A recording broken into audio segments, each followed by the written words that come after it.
There's some major challenges that a lot of us face navigating faith and politics. There are some major challenges for a lot of individuals navigating faith and politics.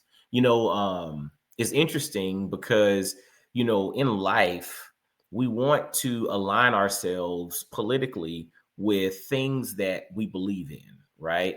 Um, but the thing is, politics is not faith, right? Politics is strategy and policy and all of that.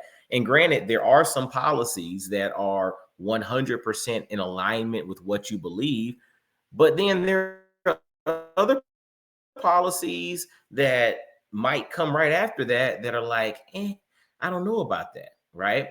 And so that's why it's like this, the intermingling of faith and politics becomes extremely challenging for a lot of individuals, especially people who get overrun with lots of concepts and lots of issues. Because if every issue becomes your issue, it's like you literally can't focus on anything but the political issues at hand because it's always something. So therefore, the vast majority of people pick one or two issues, and those are their issues. They focus on those, and they just take their faith, or maybe for some, their lack thereof, and apply it to those two issues. And that's how they make decisions straight down the line.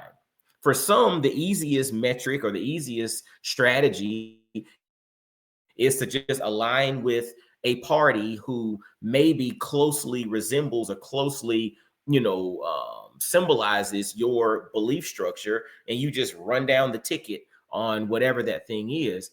But that becomes challenging, right? And when you really stop and you think about it, if you want to be true, if you want to be honest, you have to be able to celebrate and criticize in the same sentence. If you want to be true and honest, you need to be able to celebrate and criticize in the same sentence. One of my former pastors, Pastor Derek Wakefield, he was doing a sermon years ago, and I still remember this quote vividly. I don't know if he's the author of this quote or he was using it in his sermon, but either way, I got it from him, so I give him credit. He said, "Truth without love is brutality. Love without truth is hypocrisy." Hear that again. Truth without love is brutality. Love without truth is hypocrisy.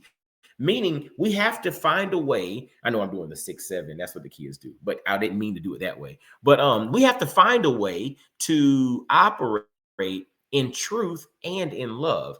And faith and politics don't always completely align, right?